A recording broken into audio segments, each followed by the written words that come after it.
도대체 무슨 소리를 하는 건지 정말 모르겠다고요. 얘가 뭘 잘못 먹었나? 기억도 나지 않는 30년 전 얘기를 왜 지금 꺼내는 거야? 너 어떻게 네 동생을 버릴 수가 있어? 우리가 그동안 이 동생 찾는다고 30년 동안 그 고생을 했는데 이때까지 아무것도 모르는 척, 세상 효자인 척 엄마 아빠를 속여왔던 거니? 전 정말로 모르는 일이라고요. 기억상실증에 걸려서 옛날 기억은 전혀 나지도 않는다는 동생 말만 믿으시는 거예요. 기억상실증 걸렸다면서 어떻게 제가 자기를 버린 기억만 골라서 기억하냐고요? 말이 안 되잖아요.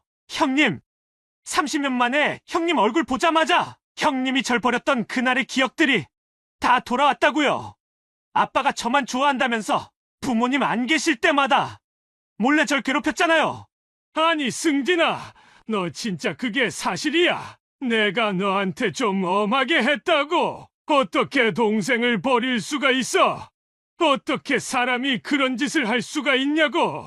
오늘 너 죽고 나 죽자 이리 와. 민재야, 30년 전에 네가 가족들 잃어버린 날 네가 네 말로 사라졌던 거잖아. 빨리 사실대로 얘기해. 왜 30년 전 일인데 굳이 거짓말까지 하면서 형을 곤란하게 만들어? 형님 그만하세요. 저도 이제 조금씩 기억이 돌아오고 있다고요. 형님이 저를 시장에서 버리고 간 그날 이후로 제가 어떻게 살아왔는지 아세요? 양부모님 밑에서 밥도 굶으면서 하루도 안 빠지고 매일같이 두들겨 맞으면서 살았어요. 도저히 못 버티고 가출한 이후로 지금까지 길에서 노숙을 하고 구걸을 하며 힘들게 살아왔다고요. 아니, 민재야, 네가 그렇게 힘들게 살아온 건 정말 안타까운 일인데 형은 정말 널 버린 적이 없어. 왜 부모님 앞에서 거짓말을 해서 형을 곤란하게 만드냐고. 형님, 저는 지금까지 평생을 이 세상에 혼자라 생각하며 살아왔어요. 제가 얼마나 가슴속에 한을 품으며 살아왔는지 형님이 아세요? 부모에게 버림받고 어디 의지할 곳 하나 없이 이 세상에 덩그러니 혼자 남겨진 비참한 제 기분을 아시냐고요? 안녕하세요. 저는 어느새 일흔이 된 이수자라고 합니다. 사실 저와 제 남편은 30대 후반에 결혼한 재혼 부부입니다. 저희 둘 다 첫 번째 결혼에서 큰 아픔과 상처를 겪어서 그런지 항상 서로를 더 배려해주고 생각해주며 지금까지 잘 살아왔습니다. 저희 부부에게는 아들이 하나 있는데 사실 저희 사이에서 생긴 아들은 아니에요. 저희가 처음 결혼을 할 때 남편이 4살짜리 꼬마 아이를 데리고 왔고 그때부터 남편의 아들이자 제 아들이 되었죠. 제 피가 섞인 아들은 아니지만 평생 제 혈육처럼 생각을 했고 넘치는 사랑을 주려고 무척이나 노력했습니다. 아들이 사춘기에 접어들 무렵에는 속으로 걱정을 많이 했던 것도 사실입니다. 혹시나 부모에게 불만이 생기거나 반항을 하게 되는 이유가 제가 친엄마가 아니라는 그 이유 하나 때문일까봐 가슴 한편에 늘 불안함과 초조함이 있었습니다. 하지만 그런 제 우려와는 다르게 지금까지도 제 아들은 저를 늘 하나뿐인 자신의 엄마라고 생각하고 다른 그 어떤 집 아들보다도 저한테 잘하려고 노력했습니다. 사실 남편은 우리 아들이 어렸을 때부터 꽤나 엄한 편이었습니다. 재혼 가정에서 자라는 아들이 혹시나 엇나갈까봐 걱정이었던 남편은 오히려 아들을 자주 혼내고 다그치는 편이었습니다. 그런 아들을 항상 보듬어주고 가슴으로 안아줬던 건 오히려 남편이 아닌 저였고요. 그래서 그런지 아들이 성인이 되고 독립을 한 이후에도 남편보다는 저한테 안부 전화를 더 자주 했고 특별한 일이 생길 때도 항상 저한테 먼저 연락을 하던 아들이었습니다. 엄마, 다음 주 주말에 뭐 하세요? 다음 주에 집에 잠시 내려가려고 하는데 엄마 시간 되면 같이 식사나 해요. 응, 우리 아들. 잘 지내지? 혼자 사는데 밥은 잘 먹고 다녀? 아무리 일이 바쁘더라도 끼니는 거르지 말고 늘 잘 챙겨 먹었으면 좋겠어. 엄마가 저번에 보내준 반찬은 다 먹었어? 네, 진짜 맛있게 잘 먹었어요. 역시 내 입에는 엄마가 해준 반찬이 제일 맛있어요. 밖에서 사 먹는 것보다 엄마가 해준 반찬이랑 밥을 먹어야 진짜 밥을 먹은 것 같더라고요. 다음 주 주말에 바쁘세요? 아니, 안 바빠. 아들이 엄마 보러 온다는데 당연히 시간 낼 수 있지. 너희 아빠한테도 시간 낼 수 있는지 한번 물어볼게. 아빠한테도 시간 되는지 한번 물어보고 연락 주세요. 제가 며칠 전에 회사에서 보너스 받았거든요. 생각보다 이번 분기에 회사 실적이 좋게 나와서 보너스도 쏠쏠하게 나왔어요. 엄마 드시고 싶은 거 있으시면 뭐든지 사드릴 테니까 말씀만 하세요. 아들, 좋겠네. 보너스도 받고 엄마는 너랑 같이 먹는 거면 뭘 먹어도 맛있으니까 너가 가고 싶은 식당으로 가자. 그리고 아빠한테도 승진이 너가 아빠 시간 괜찮은지 직접 물어봐. 아빠가 맨날 자기한테 먼저 연락 안 오고 나한테 연락한다고 섭섭해 하시더라. 아빠가요? 아빠한테 전화하면 맨날 회사 생활은 잘하고 있는지 걱정된다 하고 직장 생활을 어떻게 하면 잘할 수 있는지 30분이 넘도록 설교만 하는데 맨날 혼나는 기분이 들어가지고요. 저도 이제 나이가 30 중반이 넘었는데 혼자서 충분히 잘할 수 있는데도 아직도 아빠는 제가 걱정이 많이 되나 봐요. 너도 자식 생기면 그 마음 이해할 수 있을 거야. 자식이 몇 살이 되든 부모는 자식이 항상 어린 아이 같거든. 아무튼 아들 타지에서 직장 생활하는 게 힘들겠지만 우리 아들 잘하고 있다고 엄마는 항상 믿고 있어. 집에 내려오기 전에 다시 연락하고 건강히 지내야 해. 네, 엄마도 환절기인데 몸조리 잘하시고요. 집에 내려가기 전에 또 연락드릴게요. 아, 그리고 제가 보너스 받은 걸로 선물을 사서 내려가려고 하는데 어떤 걸 받고 싶으신지 몰라서요. 원래 지갑을 사드리려고 했는데 현금이 더 쓰시기 편하세요? 요즘은 선물 대신 그냥 현금으로 드리는 경우도 많다고 하더라고요. 나는 아들이 지갑을 줘도 좋고 현금을 줘도 좋고 뭘 줘도 좋아요. 근데 너무 비싼 거 필요 없으니까 보너스 받은 거 잘 저축해놨다가 필요할 때 써.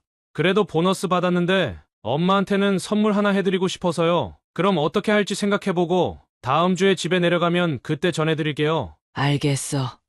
아들, 다음 주에 봐. 제 아들이지만 정말 이런 효자가 또 있을까요? 살면서 크게 속 썩인 적 한 번 없고 너무 잘 자라줘서 늘 고마운 아들이었습니다. 남편한테 아들 승진이가 다음 주에 내려온다고 얘기를 했더니 또 저한테만 전화를 했냐며 서운해 하더라고요. 다 승진이 잘 되라고 하는 얘기들이고 승진이한테 피가 되고 살이 되는 조언들인데 승진이는 너무 자기가 해주는 얘기를 듣기 싫어하는 것 같다며 섭섭해했습니다. 평소엔 되게 시원시원한 성격을 가지고 있는 남편인데 또 이럴 때 보면 되게 사소한 걸로도 잘 삐진다는 생각도 들었습니다. 여보, 다음 주 주말에 승진이 집에 내려온대. 같이 밥 먹자고 하던데 당신 시간 괜찮은지 물어보더라고. 아니, 승진이 이 녀석은 나한테 직접 물어보면 되지. 나한테는 그렇게 전화가 하기 싫대. 다 자기를 위해서 해주는 말인데 그게 그렇게 듣기가 싫은가 봐. 근데 다음 주 주말이면 우리 봉사활동하러 가는 날이잖아. 승진이 내려오니까 다음 주 주말엔 쉬어야지. 어쩌겠어.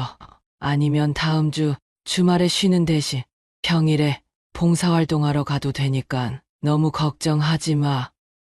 알겠어. 그럼 다음 주 주말엔 승진이하고 같이 밥 먹으면서 시간 보내고 평일에 이틀 정도라도 대신 봉사활동하러 가자. 우릴 기다리는 사람들이 있으니까 그냥 모른 척 하고 넘어갈 순 없잖아. 그래, 알겠어. 같이 봉사하는 분들한테 다음 주에 주말 대신 평일에 이틀 정도 간다고 얘기해 놓을게. 그리고 승진이한테도 한번 전화해봐. 이번에 보너스 받았다고 선물 뭐 필요한지 물어보더라고. 됐어. 먼저 연락도 안 하는 녀석한테 내가 굳이 뭐하러 전화를 먼저 해. 아빠가 먼저 아들한테 전화할 수도 있는 거지. 뭘 그래. 아무튼 다음 주에는 봉사활동 평일에 간다고 말해 놓을 거니까 무슨 요일에 갈지 정하고 나한테 얘기해줘. 저희 부부는 주말마다 빠지지 않고 봉사활동을 다녔습니다. 저희가 퇴직을 하고 난 후 봉사활동을 시작했으니 벌써 10년 가까운 세월이 흘렀네요. 매주 주말이면 새벽 일찍 음식을 만들고 역 앞에 가서 무료 급식을 나눠드리는 일을 했습니다. 보통 경제적으로 큰 어려움을 겪고 계신 분들이나 역 근처에서 노숙을 하는 노숙자분들이 주로 찾아주셨습니다.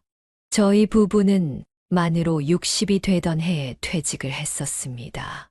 그리고 퇴직을 하고 나서 한동안은 집에서 많은 시간을 보냈었죠. 저희 둘 다 직장 생활을 하며 딱히 취미 생활을 만들어 놓지 않았기 때문이에요. 그래서 퇴직을 하고 주말이면 같이 친구들을 만나러 다니기도 하고 등산도 다니면서 뭔가 새로운 취미 생활을 가져보려고 노력했습니다. 앞으로 남은 인생을 재밌고 행복하게 보낼 수 있는 일이 필요했던 거죠. 하지만 취미 생활은 취미 생활일 뿐이더라고요. 퇴직 후 무료한 시간을 보내고 있던 저희 부부에게 젊었을 때처럼 뭔가 다시 활력을 줄 수 있는 일이 뭐가 있을까 늘 고민을 했습니다. 직장에 다닐 때는 왜 퇴직하신 분들이 다시 일을 하려고 할까 이해가 안 될 때도 있었지만 사람이 딱히 할 일 없이 집에만 있으니 기운도 없어지고 참 삶이 따분해지는 것 같더라고요. 그러던 어느 날 아는 언니를 따라 우연하게 무료 급식 봉사활동을 가게 되었고 그 봉사활동이 저희 부부의 인생에 큰 전환점이 되었습니다. 저희 부부를 봉사활동에 초대해준 언니는 몇 달 나오다가 더 이상 나오지 않았지만 저희는 한 번도 빼놓지 않고 매주 주말마다 봉사활동을 하러 나갔고 언제부턴가는 저희가 장이 되어서 주도적으로 봉사단체를 운영해 나갔습니다. 봉사활동을 빼놓고선 저희의 인생을 설명할 수 없을 만큼 저희의 일상에 깊게 스며들게 된 거죠. 물론 아침 일찍 일어나 음식을 만들고 준비하는 과정이 쉽지만은 않았습니다. 그때 당시에도 이미 나이가 60은 넘었으니 젊었을 때와는 다르게 금방 피곤해지고 회복도 잘 안 되더라고요. 남편은 요리를 잘 못하니 주로 무거운 식자재들을 나르고 무료 급식소를 찾아준 분들께 배식을 하는 일을 맡아서 했어요. 힘들긴 했지만 남편과 같이 땀을 흘리며 좋은 일을 한다는 게 너무 기분이 좋았습니다.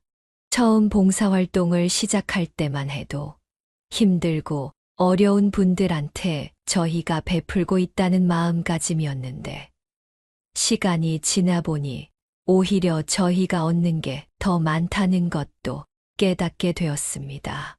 어느새 노년이 된 저희도 사회에 도움이 되는 일을 할 수 있다는 자신감이 저희 부부를 더욱 활기차고 기운 넘치는 사람이 되도록 만들어준 거죠. 그리고 어떻게 보면 저희가 평생을 가지고 있던 편견들도 고쳐나갈 수 있었습니다. 솔직히 지금까지도 갈 곳 없이 길에서 숙식을 해결하는 노숙자들을 쳐다보는 시선이 곱지 않은 게 사실이잖아요. 하지만 저희가 무료 급식 봉사활동을 하며 자주 오시는 노숙자분들과 친해지고 그분들과 속 깊은 대화를 나눠보니 정말 인생에서 힘든 일을 겪으신 분들이 많더라고요. 그분들이 태어날 때부터 노숙자는 아니었을 거니까요. 멀쩡하게 회사를 다니고 가정을 이뤄 자식까지 가졌던 사람이 한순간에 사업이 무너지면서 길에 나앉게 된 경우도 봤고, 이혼을 한 후 알코올 중독에 빠져 길에 나앉게 된 분들까지 다양한 사연을 가지신 분들이 참 많았어요. 이런 사실들을 알게 되니 그 분들에게 더 힘이 되어드리고 싶었고, 저희 부부가 한 주도 빼먹지 않고 몇 년간 꾸준히 봉사활동을 할 수 있는 계기가 됐습니다. 그리고 무엇보다 저희 부부를 눈물 짓게 만들었던 건 길에서 노숙 생활을 하신 분들이 홀로 서기에 성공해서 일자리도 구하고 작은 단칸방이라도 구한 다음 깔끔히 차려입고 저희한테 고맙다고 인사를 하러 올 때였죠. 선생님 저 기억하세요? 작년 여름까지 이곳에서 지냈던 박영재입니다. 1년 만에 다시 찾아뵙네요. 영재 씨. 어우, 진짜 못 살아보겠다. 사람이 어떻게 이렇게 훤칠해질 수가 있어? 영재야, 정말 오랜만이네. 한동안 안 보여서 너한테 무슨 큰일이라도 생긴 건지 정말 걱정했어. 선생님들도 잘 지내고 계시죠? 저는 요즘 정말 바쁘게 지내고 있어요. 일용직이지만 일자리도 구해서 매일 새벽이면 일을 하러 나가고 일당 받은 것도 조금씩 모으면서 얼마 전에 단칸방도 하나 구했거든요. 제가 이렇게 제 힘으로 세상을 살아갈 수 있게 된 건 모두 선생님들 덕분이에요. 다 영재 씨가 노력한 덕분이지. 우리가 한 게 뭐가 있겠어. 우리는 그냥 주말마다 밥 차려주는 거 밖에 한 게 없는데. 아니에요. 선생님들이 안 계셨다면 저는 아직도 길에서 인생을 낭비하며 허송세월을 보내고 있었을지 몰라요. 아무런 희망도 없이 길에서 인생을 허비하고 있던 저한테는 선생님들이 차려주신 따뜻한 밥 한 그릇이 무엇보다 큰 힘이 되었고 다시 살아갈 수 있는 원동력이 되었거든요. 영재야, 우리가 뭘 바라고 봉사를 하는 건 아니지만 그렇게 생각해주니 너무 고맙다. 너같이 힘을 내서 살아보려는 사람들도 있기 때문에 우리가 힘들지만 지금까지도 계속 봉사활동을 할 수 있는 것 같아. 이렇게 잘된 모습을 보니까 너무 기분 좋고 뿌듯하다. 영재 씨, 이렇게 찾아와 주니까 내가 눈물이 나서 어떤 얘기를 해야 할지 모르겠어. 정말 우리가 한 것도 없는데 이렇게 찾아와서 고맙다고 해주니까 내가 눈물이 다 나려고 그러네. 선생님들께서 매주 밥을 챙겨주시면서 늘 따뜻하고 힘이 되는 말들을 많이 해주셨잖아요. 그때 해주신 말씀들, 저는 아직도 가슴속에 늘 간직하고 있어요. 인생을 살다 보면 누구나 한 번쯤은 스스로 감당하기 어려운 일들을 겪게 되기 마련이지만 옆에서 힘이 되어주는 사람들을 보며 이겨나갈 수 있는 거라고요. 전 어려서 부모님들을 잃었거든요. 지금은 부모님 얼굴도 기억나질 않아요. 그래서 이 세상에 나는 혼자라고 생각하며 살아왔거든요. 하지만 저한테 늘 따뜻하게 대해주시고 세상을 살아갈 용기를 주시는 선생님들을 생각하며 다시 한번 열심히 살아보기로 했어요. 영재야, 앞으로도 혹시나 우리 도움이 필요한 일이 있으면 언제든지 말해. 그리고 남자 혼자 살면 제대로 밥 챙겨 먹고 다니기 힘들잖아. 언제든지 여기 와서 밥 먹고 가도 돼. 눈치 보지 말고 편하게 와. 그래, 영재 씨. 시간 날 때 한 번씩 들려서 여기 계시는 분들한테 영재 씨가 다시 일어선 이야기도 해주고 하면 여기 계신 분들한테도 정말 큰 힘이 될 거야. 저기 자리 비었으니 오랜만에 밥 한 그릇 먹고 가. 어려움을 겪었던 청년이 다시 일어서 보려고 노력하고 있는 모습을 보니 정말 감개무량했습니다. 저희 부부도 어쩌면 누군가의 인생을 좋은 쪽으로 바꿀 수 있는 중요한 일을 하고 있다는 생각도 들었고요. 어쩌면 갈 곳 없이 길에서 노숙을 하는 사람들에게 그 무엇보다 필요했던 건 따뜻한 격려의 한마디가 아니었을까 싶더군요. 영재 씨가 저희 급식소를 다시 찾아와 감사의 인사를 남기고 간 이후부터 저희 부부는 주말 외에 평일에도 하루 이틀 정도씩은 더 무료 급식을 만들어 드렸어요. 여기 계신 분들 중에 영재 씨처럼 다시 홀로 서기에 성공할 수 있는 사람이 단 한 명이라도 있다면 그것보다 저희에게 뿌듯한 일은 없을 거라고 생각했기 때문이죠. 그리고 식사를 마치신 분들한테 따뜻한 믹스커피도 한 잔씩 드리면서 그 분들에게 힘이 되어주는 이야기를 해드리려고 노력했습니다.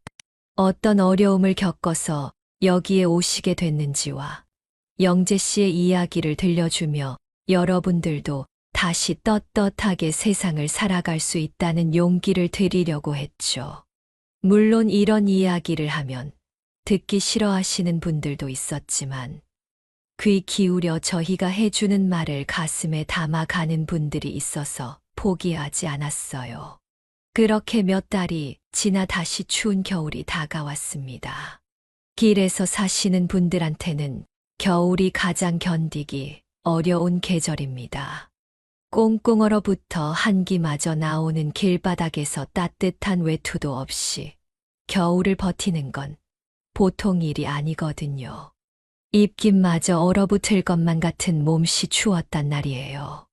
반년 정도 만에 영재 씨가 다시 저희 급식소를 찾아왔습니다.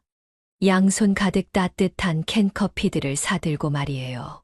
선생님 안녕하세요. 혹시 제가 도와드릴 게 있나 해서 찾아왔어요. 추운 겨울이 되니까 다시 선생님들 생각이 나더라고요. 영재 씨 표정이 더 좋아졌네. 잘 지내고 있지? 손에 들고 있는 건 뭐야?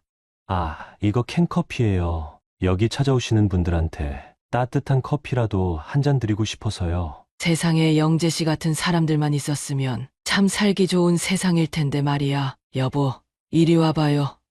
영재 씨 왔어요. 영재야, 이야. 이젠 못 살아보겠다. 누가, 영재, 너를 길에서 노숙했던 사람이라고 생각이나 하겠어? 아니에요. 요즘도 일이 힘들거나 포기하고 싶어질 때 항상 길에서 노숙할 때를 생각하곤 하거든요. 그리고 제가 좀 부탁드릴 일이 있어서요. 부탁? 무슨 부탁? 우리와 도와줄 수 있는 일이 있으면 뭐든지 도와줄게. 혹시 저도 여기서 선생님들과 같이 봉사활동을 할 수 있을까요? 영재 씨가 도와준다면 우린 너무 고마운데 영재 씨 일 끝나고 주말엔 좀 쉬어야 할 텐데 피곤해서 괜찮겠어? 마음은 너무 고맙지만 무리하는 게 아닌가 싶어서 말이야. 저 이제 그래봐야 30 좀 넘었는 거려 뭘. 선생님들께서 저를 도와주셔서 홀로 서기를 할 수 있었다고 생각하거든요. 저를 이렇게 만들어 주신 것처럼 저도 여기 계신 분들 중 단 한 명이라도 저처럼 다시 세상을 살아갈 수 있게 도와주고 싶어서요. 저도 여기서 노숙을 했던 사람이니까 다른 누군가보다 더 귀감이 될 수 있을 거라고 생각해요. 영재 씨의 그런 마음을 이해한 저희 부부는 흔쾌히 영재 씨를 받아들였고 매주 주말마다 같이 봉사활동을 하게 됐습니다. 영재 씨 같은 경우에는 공사장에서 일용직 잡부로 일을 하고 있어서 몸이 많이 힘들만도 했는데 한 주도 안 빼먹고 꾸준히 나와서 저희를 도와주더군요. 그런 영재 씨를 보며 저희 부부도 더 힘을 낼 수 있었어요. 영재 씨는 어려서 부모님을 잃은 이후로 세상에 가족이라곤 한 명 없이 살아왔는데 진짜 부모님이 생긴 것 같다며 너무나 좋아하더라고요. 저희 부부가 우리 아들 먹을 반찬을 전해줄 때면 꼭 영재 씨가 먹을 것도 같이 만들어서 나눠주곤 했어요. 영재 씨는 너무나도 고마워하며 눈물을 흘리더라고요. 항상 부모님의 빈자리가 그리웠고 늘 가슴 깊은 곳에 허전함이 있었는데 이렇게 고마운 감정은 태어나서 처음 느껴본다고 하더라고요.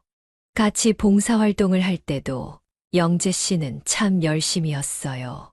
저희 둘 다 이른이 다 된 나이라서 육체적으로 힘들 때가 많았는데 저희를 도와주는 젊은 청년이 있으니 저희한테도 너무 큰 도움이 됐습니다. 그러던 어느 일요일 저녁쯤이었습니다. 아침 일찍부터 시작한 봉사활동을 마치고 집에 들어갈 무렵이었어요. 저희는 영재 씨한테 다음 주 주말엔 봉사활동을 못할 것 같으니 다음 주엔 안 나와도 된다고 전해줬습니다. 혹시 저희한테 무슨 일이라도 생긴 건지 물어보더군요. 특별한 일이 아니면 봉사활동을 빼먹지 않는다는 걸 알았기에 저희가 걱정이 된 거였습니다. 혹시 무슨 일이 생기신 건 아니시죠? 혹시나 걱정이 돼서요. 아니야. 다른 일은 아니고 우리 남편이랑 내가 몇십 년 전부터 꾸준히 해오던 게 있어서 그래. 봉사활동 시작하기 전에는 매주 주말마다 했었는데 이제는 나이도 들고 세월도 많이 지나서 두세 달에 한 번씩만 하거든. 무슨 일이길래 그렇게 꾸준히 하세요? 무료급식 말고 다른 봉사활동도 하시는 거예요? 아니, 사실은 30년 전쯤에 우리가 잃어버린 자식이 하나 있어서 어떻게든 찾아보려고 현수막도 걸고 전단지도 나눠드리고 하거든. 근데 이젠 세월이 많이 지나서 찾기 어렵다는 건 알지만 진짜 혹시나 기적이 일어날까봐 아직도 두세 달에 한 번씩은 꾸준히 잃어버린 우리 아이를 찾고 있어. 어머니 진작 말씀하시지 그랬어요. 저도 같이 도와드릴게요. 제가 두 분한테 받은 은혜가 있는데 그 정도는 해야죠. 아니야, 마음만 받을게. 이건 봉사활동도 아니고 어디까지나 우리 부부의 개인적인 일인데 영재 씨를 그냥 부려먹을 순 없는 거잖아. 두 분께서 저한테 해주신 게 있는데 제가 그 정도도 못하겠어요? 두 분이 저 혼자 산다고 반찬도 만들어주시고 저 데리고 가서 맛있는 소고기도 사주시고 했는데 이럴 때 제가 모른 척 할 수는 없죠. 근데 영재 씨가 가도 크게 할 일은 없어. 그냥 현수막 걸고 길에서 전단지 나눠주고 하는 일이거든. 우리 남편이랑 나랑 둘이서 충분히 할 수 있어. 그럼 제가 운전이라도 해드리면 되니까 꼭 불러주세요. 그리고 저도 부모님을 잃어버린 슬픔이 있어서요. 그래도 두 분은 좋은 부모인 것 같아요. 아직까지도 잃어버린 자식을 찾고 계신 걸 보면요. 지금은 기억에도 없지만 저희 부모님들은 저를 한 번도 찾질 않았거든요. 어쩌면 저를 일부러 버린 게 아닌가 하는 생각을 하며 지금까지 살아왔어요. 영재 씨, 아마 영재 씨 부모님도 아직까지 영재 씨 생각 많이 하실 거야. 그리고 영재 씨도 꼭 언젠가는 다시 부모님을 찾을 수 있길 바래. 사실 저와 남편 사이엔 아들이 한 명 더 있었습니다. 30년도 더 지난 얘기지만요. 제가 지금 남편과 재혼을 했을 때 남편은 전처와의 사이에서 태어난 승진이를 데리고 왔었고 저는 전 남편과의 사이에서 태어난 민재를 데리고 왔었거든요. 민재가 승진이보다 2살 어렸기에 승진이가 첫째였고 민재가 둘째였죠. 제가 승진이한테 친모 이상의 사랑을 주려고 노력한 만큼 저희 남편도 민재한테 정말 잘했어요. 어떻게 보면 자신의 친자식인 승진이보다 제가 데리고 온 민재한테 훨씬 더 잘했거든요. 남편이 승진이한테 되게 엄하게 대했고 지금도 그렇다고 말씀드렸었잖아요. 그래서 승진이가 남편하고 전화 통화하는 것도 불편하게 생각할 정도라고요. 그 이유가 뭐냐면 남편은 늘 자신이 자기도 모르게 승진이를 편애하고 민재를 차별할까봐 늘 걱정됐었고 조심스러웠다고 합니다. 아무리 그래도 사람인 이상 자기 피가 섞인 자식을 더 좋아할 수밖에 없는 게 사람이라고 생각했나 봐요. 그래서 승진이랑 민재가 싸워도 항상 동생 민재 편을 들어줬고 형이 동생한테 그러면 안 된다고 승진이를 혼냈었다고 해요. 민재가 차별받는다고 생각해 혹시나서 삐뚤어질까봐 일부러라도 더 그렇게 했다고 합니다. 저와 제 남편은 어떻게 보면 자신의 친자식들보다 서로의 자식들을 더 챙기려고 했던 거죠. 그러던 어느 날 가족끼리 놀러를 갔다 시장에서 오일장이 열리길래 잘 됐다 싶어 구경을 갔고 그곳에서 민재를 잃어버리게 됐습니다. 지금은 그때처럼 CCTV가 많은 시절이 아니었습니다. 더군다나 민재를 잃어버린 곳이 지방의 작은 도시였으니 CCTV는 더더욱 없었죠. 하필 가는 날이 장날이라고 하더니 민재를 잃어버린 날도 5일장이 열리는 날이라서 정말 시장에 사람들이 미어 터졌거든요. 불과 조금 전까지 제 손을 잡고 있었던 아이가 사라지니 정말 눈앞이 하얘졌습니다. 머리가 멍해지면서 아무 생각이 안 들더라고요. 놀라서 심장은 쿵쾅쿵쾅 미칠 듯이 뛰어대는데 민재는 눈에 보이지 않고 정말 미쳐버릴 것만 같았습니다. 분명 첫째 승진이랑 같이 옆에서 놀고 있었는데 민재만 감쪽같이 사라진 것이었죠. 승진이한테 옆에 있던 민재 어디로 갔냐고 물어봤더니 혼자 화장실 갔다 온다고 하더니 아직 안 왔다고 하더군요. 근데 그 시장엔 따로 화장실이 없었어요.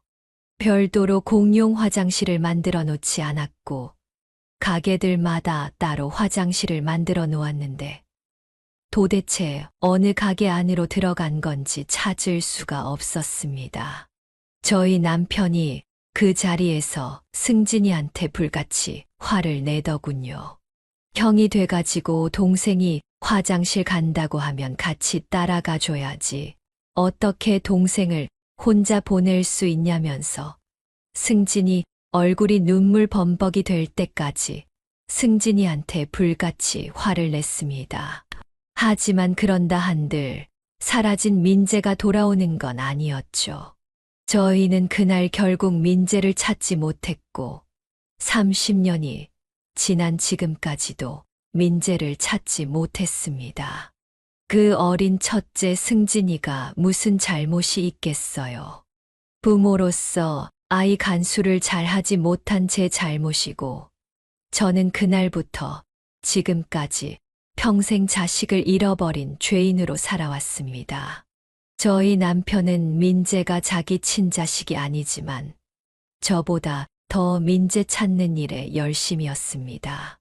저희가 젊을 때는 거의 매주 주말이면 사람들이 많이 몰리는 곳이나 고속도로 부근에 현수막을 걸어놨었고 지금까지 전단지도 정말 수천만 장은 뿌렸던 것 같습니다.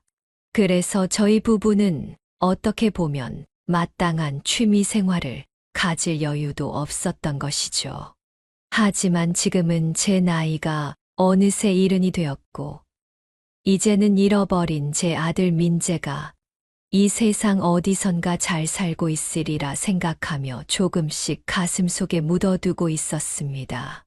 저희가 젊을 때는 매주 주말이면 민재를 찾아 나섰지만 이젠 두세 달에 한 번 정도만 민재를 찾고 있었고요.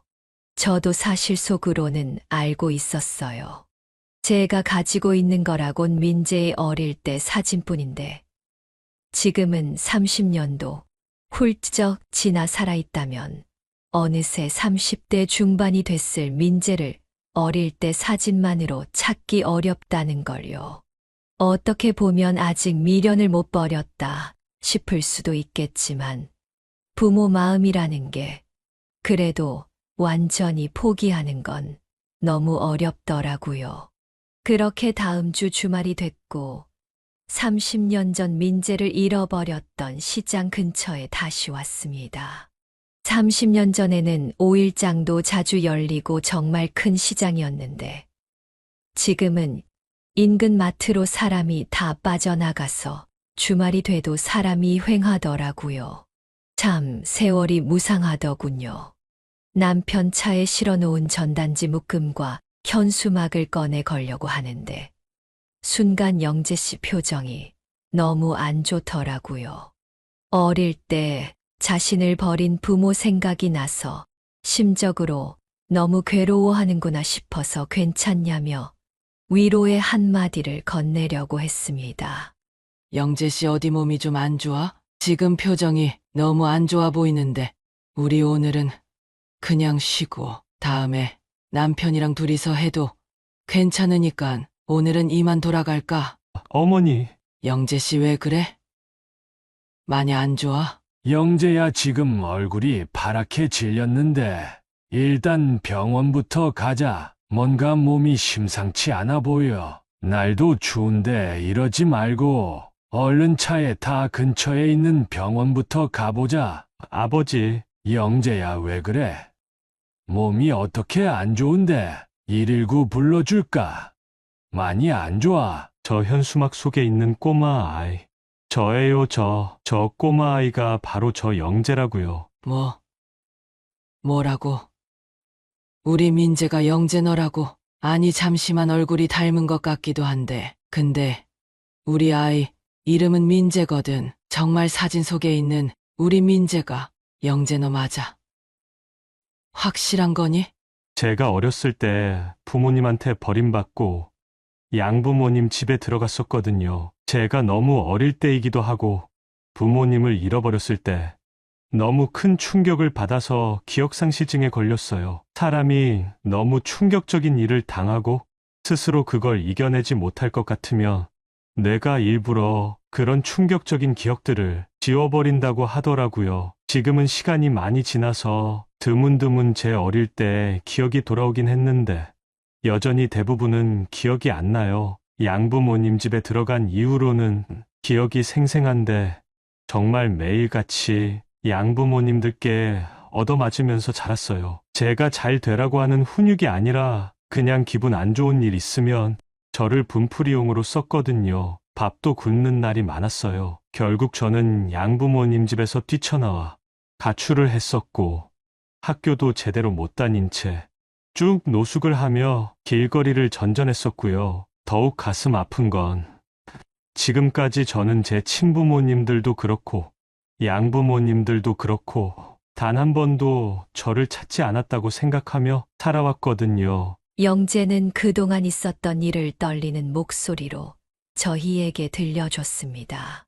코끝이 찡해져서 울먹이며 얘기를 하는 영재를 보니 듣는 저도 너무 가슴이 아프고 진짜 우리가 30년 전 잃어버렸던 민재를 찾은 건가 하고 가슴이 너무 떨려 어떻게 할 줄을 모르겠더군요.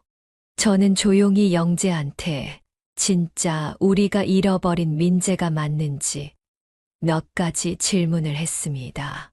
하지만 영재는 너무 어릴 때고 또 그때 당시의 기억 대부분은 기억상실증으로 인해 선명하게 기억해내지 못하더군요. 영재는 사진 속 아이가 분명 자신이 맞는데 기억이 날듯 말듯 기억이 안 나는 본인을 너무 답답해했고요. 그러다 지갑 속에서 자신의 어릴 적 사진을 한 장 보여주었습니다.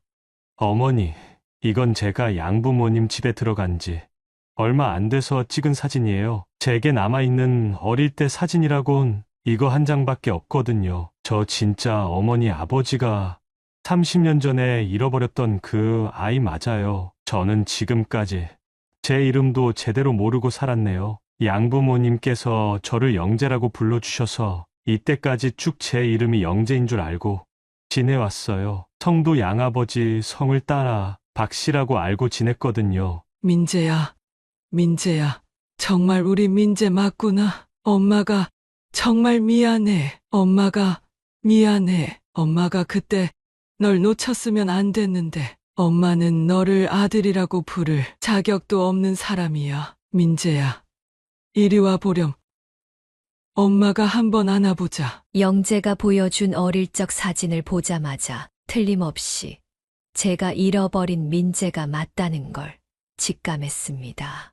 제가 민재를 잃어버리고 한 1, 2년쯤 있다 찍은 사진인 것 같은데 틀림없는 우리 민재였죠. 저희 남편도 눈물을 같이 흘리며 조용히 제 손을 잡아주더군요. 저는 엉엉 울며 저희 민재를 안았고 자신의 혈육도 아닌데 30년 넘게 열심히 민재 찾는 걸 도와준 저희 남편도 안았습니다. 그리고 혹시 민재한테 허벅지를 한번 보여줄 수 있냐고 물어봤습니다. 어릴 때 뜨거운 물에 데여 화상을 입은 흉터가 허벅지에 남아있을 거거든요. 민재는 고개를 끄덕이며 왼쪽 허벅지에 아직도 선명히 남아있는 화상 흉터를 보여줬습니다. 마치 그 흉터는 민재를 잃어버린 이후 제 가슴 속에 새겨진 흉터 같더군요. 그렇게 저희 부부는 30년 만에 기적적으로 잃어버린 아들 민재를 다시 찾았습니다. 민재 입장에서는 친부모라 생각하고 따랐던 자원봉사 선생님들이 알고 보니 자신의 진짜 친부모였던 거였죠. 그리고 굳은 마음으로 노숙자를 벗어나 떳떳한 사회인이 되어가는 모습을 보며 자식처럼 생각했던 영재가 알고 보니 진짜 잃어버렸던 우리 아들 민재였던 거고요. 민재를 다시 찾은 이후 매일같이 민재와 시간을 보냈습니다. 부모를 잃어버렸던 그날이 너무 끔찍했던 민재는 본의 아니게 기억상실증에 걸려 어릴 적 저희와 함께했던 시간들을 대부분 기억하지 못했지만 조금씩 생각을 더듬어가며 기억을 찾아보려 노력하더군요. 특히 지금은 이사를 갔지만 민재가 어릴 적 같이 살았던 옛날 집 앞으로 가니 그제서야 하나씩 기억이 난다는 듯 잊고 있었던 기억들을 하나씩 들려주더군요. 제가 민재를 데리고 지금 남편과 재혼을 했던 사실과 남편이 민재에게 장난감을 사줬던 기억, 그리고 저희가 자신을 참 아껴줬던 기억들을 흐릿하게나마 다시 기억하기 시작했습니다. 하지만 자신한테 형이 한 명 있다는 사실은 기억하지 못하더라고요. 그때 승진이도 많이 어렸을 때지만 그래도 민재를 참 잘 챙겼다고 생각했었는데 아직은 기억해내질 못하는 것 같아 조금 아쉽기도 했어요. 남자 형제들이 다 그렇듯 싸우기도 많이 싸웠지만 서로 참 잘 지냈다고 생각했었거든요. 하지만 드디어 민재를 찾았고 민재가 어릴 때 기억을 조금씩이나마 기억해내는 것만으로도 너무 감사한 일이라 생각했습니다. 첫째 승진이한테도 엄마랑 아빠가 드디어 잃어버렸던 동생 민재를 찾았다고 하니 승진이도 정말 뛸 듯이 기뻐하더라고요. 전화기에 대고 기뻐서 환호성을 지르는데 저보다도 더 기뻐하는 승진이를 보니 너무 행복했습니다. 당장 이번 주말에 동생을 만나러 내려오겠다고 하더군요. 주말이 돼서 승진이도 집에 내려왔고 넷이서 같이 저녁 식사를 하기로 했습니다. 그리고 첫째 승진이가 타지에서 회사 생활을 하니까 원래 승진이가 썼던 방이 비어 있었거든요. 그 방을 민재가 좀 썼으면 하는데 괜찮겠냐고 물어보기도 했습니다. 민재야, 형 기억나니? 나야 나, 너희 형 최승진. 부모님께서 널 얼마나 찾으셨는데 이제야 나타난 거니? 앞으로 형이 정말 잘해줄게. 지금까지는 우리가 떨어져 지내왔지만 앞으론 진짜 잘 지내보자. 형님, 저도 잘 부탁드려요. 앞으로 부모님도 잘 모시고 형님한테도 좋은 동생이 될게요. 본가에 있는 형이 쓰던 방 얼마든지 너가 써도 되고, 앞으로 공부를 하고 싶다거나 자격증을 따고 더 좋은 직장에 취업하고 싶으면 형이 얼마든지 도와줄게. 학원비도 형이 내주고 취업 준비는 어떻게 해야 하는지 하나부터 10까지 다 알려줄 테니까 같이 열심히 살아보자. 살면서 먹고 살 걱정은 안 할 수 있게 형이 최대한 도와줄게. 형님 정말 감사합니다. 늦었지만 정말 세상 누구보다 열심히 살아볼게요. 정말 감사드려요. 그날 저녁 식사 자리를 끝내고 승진이가 민재를 데리고 백화점에 갔습니다. 30년 만에 동생을 만나게 된 기념으로 형으로서 동생에게 양복 한 벌을 맞춰주고 싶다더군요. 민재는 부담스럽다며 처음엔 사양을 했지만 형이 동생에게 주는 선물이니 부담 가지지 말고 받아줬으면 좋겠다는 승진이의 말에 민재도 더는 거절을 못하고 승진이를 따라 나섰습니다. 밤 늦은 시간 민재가 양복을 빼입고 집에 들어왔습니다. 정말 내 아들이긴 하지만 너무 말끔하게 잘생겼더라고요. 그리고 동생을 생각해서 양복까지 맞춰주는 승진이가 너무 기특했습니다. 둘이서 술 한 잔을 하고 들어왔는지 몸에서 술 냄새가 진동을 해도 전혀 밉지가 않았습니다.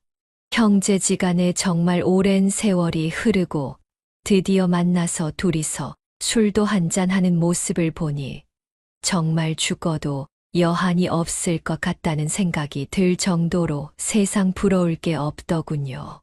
둘 다 술을 많이 마셔서 그런지 금방 잠에 빠져 골아떨어졌고 저희 부부는 그동안 못다한 이야기를 하며 밤을 지새웠죠. 다음 날 아침 승진이는 아침 일찍 집을 나섰습니다. 오후에 급하게 회사 거래처와 미팅이 잡혔다며 다음 주에도 또 내려올 테니 오늘은 일찍 집을 나서야 한다고 하더라고요. 승진이를 배웅해주고 집으로 돌아왔는데 민재가 잠시 할 말이 있다며 저를 따로 부르는 겁니다. 아빠 말고 엄마랑 단둘이서 해야 할 이야기가 있다며 자기 방으로 저를 조용히 부르길래 무슨 일이냐며 따라 들어갔죠. 엄마, 내가 지금부터 하는 얘기를 엄마가 들으면 진짜 많이 놀랄 수도 있으니까 너무 놀라지 말고 차분하게 들어줘. 내가 어제 형을 처음 보고 나서 그동안 잊고 지냈던 기억이 떠올랐거든. 인재야, 드디어 승진이가 너희 형이라는 기억이 돌아온 거니? 잘했다, 잘했어. 너무 급할 거 없어. 이렇게 지내면서 그동안 머릿속에서 지워졌던 기억들도 하나씩 돌아올 거니까 마음 편하게 먹고 지내면 돼. 아니, 그게 아니라 그동안 엄마랑 아빠가 나를 버렸었다고. 내가 착각하고 살아왔잖아. 근데 30년 전에 엄마 아빠를 잃어버렸을 때 기억이 다시 떠올랐는데 알고 보니 그게 아니더라고. 민재가 그동안 부모가 자신을 버렸고 그래서 평생 이 세상에 기댈 곳 하나 없이 혼자라는 생각을 하며 살아왔던 게 무엇보다 마음에 걸렸던 저였습니다. 그래서 민재가 기억이 조금씩 돌아와서 그간 가지고 있던 큰 오해를 드디어 풀 수 있구나 싶어 너무나도 기뻤죠. 우리 형 있잖아. 그날 형이 나를 버렸던 거였어. 에이, 무슨 말이야. 승진이가 어떻게 너를 버려? 승진이가 너보다 꼴랑 2살 더 많은데 그 어린애가 무슨 수로 동생을 버린단 말이야. 어제 형 얼굴을 보자마자 조금씩 기억이 돌아오기 시작했거든. 그날 엄마 아빠 따라서 어디 시장에 갔는데 굉장히 사람들이 많아서 엄마 손을 꼭 붙잡고 있었던 것도 기억이 나고, 근데 엄마가 시장 상인분이랑 흥정을 좀 한다고 말을 하고 있을 때 형이 화장실 갈 거니까 같이 따라가자고 하더라고. 형이 널 데리고 화장실을 갔다고? 너 혼자 화장실 마려워서 갔던 거 아니었어? 난 화장실 가고 싶은 생각 없었는데 형이 화장실 가자고 나를 데려갔어. 그렇게 한참을 걸어갔는데 사람들 속에 휩싸여서 어디가 어딘지 도저히 모르겠더라고. 근데 어느 순간 형이 날 세워놓고 화장실 좀 다녀온다더니 한참이 지나도 안 돌아오는 거야. 난 갑자기 너무 무섭고 빨리 엄마가 보고 싶어서 계속 형이랑 엄마를 찾는다고 소리를 질렀는데 어느 아저씨가 와서 부모님을 찾아준다고 날 데리고 갔어. 지금은 거기까지밖에 기억이 안 나는데 그때 분명히 형이 날 세워놓고 혼자 돌아갔던 건 분명해. 승진이가 설마 일부러 그랬을까? 승진이가 절대 일부러 그럴 애는 아닌데 절대 그럴 애가 아니야. 민재 입에서 나온 충격적인 이야기에 너무 놀라 숨이 제대로 안 쉬어지더군요. 그만 뒤로 넘어가려는 저를 민재가 부축해줘서 가까스로 침대에 걸터 앉았습니다. 일단 이 사실은 저만 알고 있겠다며 엄마한테 혼자 생각할 시간을 조금 달라고 했습니다. 승진이가 저한테도 얼마나 잘하는 효자고 30년 만에 만난 동생을 보자마자 양복까지 맞춰준 형인데 설마 그랬을까요? 그 얘기를 들은 지 한 달 가까이 지났지만 아직 남편한테도 얘기 안 하고 혼자 소가리만 하고 있습니다. 저는 정말 승진이를 제 자식이라 생각하고 키워왔거든요. 민재를 잃어버리고 민재의 빈자리가 느껴질 때마다 저는 더 승진이한테 잘하려고 했습니다. 잃어버린 민재한테 줄 사랑까지 승진이한테 주려고 애써왔던 게 저였거든요. 며칠 뒤 민재가 다른 기억이 조금 돌아왔다며 다시 저한테 얘기를 해줬는데 어릴 때 저희 남편이 자기 자식이지만 승진이를 더 엄하게 대하고 민재 본인한테는 한없이 부드럽게 대해줬었는데 승진이가 그걸 탐탁치 않게 생각하고 안 보이는 데서 민재를 많이 괴롭혀왔다는 사실까지 얘기를 해줬습니다. 정말 지금까지 말썽 한 번 안 피우고 학교에서도 모범생이었고 부모한테도 그렇게 효자였던 승진이가 진짜 민재를 버린 거라면 전 정말 어떻게 남은 인생을 살아가야 할까요?